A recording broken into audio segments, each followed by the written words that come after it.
और एक बड़ी खबर आपको बता दें, रूस यूक्रेन युद्ध पर यह बड़ी खबर है। ट्रंप ने यूक्रेन पर एक बड़ा फैसला ले लिया है। उन पर बहुत तेज हमले हो रहे हैं, ये ट्रंप का कहना है। और अब रूस के खिलाफ जाकर ट्रंप यूक्रेन को मदद देने की बात कह रहे हैं। साथ ही उन्होंने कहा है कि हम यूक्रेन को और हथियार भेजेंगे। ये बड़ी खबर आपको बता रहे हैं, इस वक्त ये बड़ी खबर है। फरवरी 2022 में शुरू हुई रूस यूक्रेन की जंग अभी भी रुक नहीं सकती है, ये नजर आ रहा है।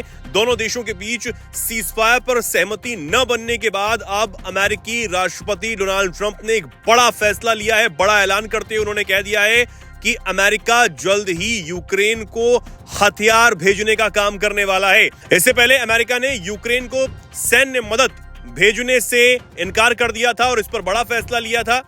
लेकिन अब मीडिया से बातचीत के दौरान डोनाल्ड ट्रंप ने रूस यूक्रेन युद्ध पर खुलकर बात की है। उनका कहना है कि सभी को अपनी रक्षा करने का अधिकार है, इसलिए अमेरिका यूक्रेन को हथियार भेजने का काम करेगा।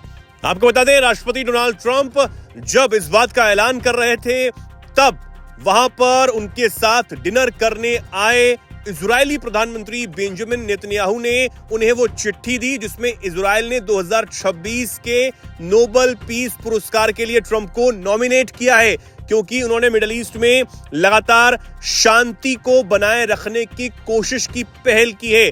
और अब इस बीच ट्रंप का यह ऐलान कि वो रूस से लड़ने के लिए यूक्रेन को हथियार भेजने का काम करेंगे, ये एक बड़ी हलचल पैदा करता है और एक नई बहस को जन्म देता है। हालांकि रूस की तरफ से इस पर क्या प्रतिक्रिया सामने आती है, ये देखने वाली बात होगी। लेकिन यूक्रेन को कहीं ना कहीं एक बड़ी मदद ट्रंप की तरफ से मिलने जा रही है, ये इस ऐलान के बाद साफ हो चुका है।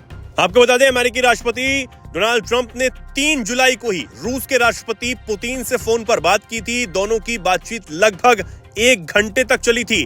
ट्रंप ने तब पुतिन को सीजफायर के लिए मनाने की भरपूर कोशिश की, लेकिन उसके बाद पुतिन ने यह शर्त रख दी कि अगर यूक्रेन नाटो में शामिल होने की कोशिश नहीं करता है, वो जिद छोड़ देता है, तभी सीजफायर के बारे में सोचा जा सकता है।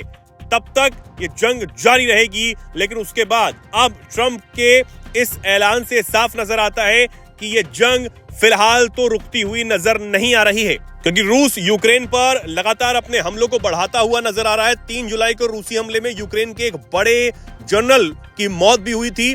इसके तुरंत बाद 3 और 4 जुलाई की रात को रूस ने यूक्रेन पर 539 ड्रोन और इसी के साथ भारी भरकम बैलिस्टिक मिसाइलें दागने का काम किया था, जिसमें यूक्रेन के कई लोगों की मौत हुई थी, कई सैनिक इसमें मारे गए थे। तो अब एक तरफ पाकिस्तान के बाद इजराइल ने ट्रंप को नोबेल पुरस्कार के लिए नॉमिनेट किया है और दूसरी तरफ रूस यूक्रेन जंग में अब ट्रंप एक नया योगदान देते हुए नजर आ रहे हैं। उनके ऐलान के बाद यह साफ हो गया है कि यह जंग अभी और लंबी चल सकती है।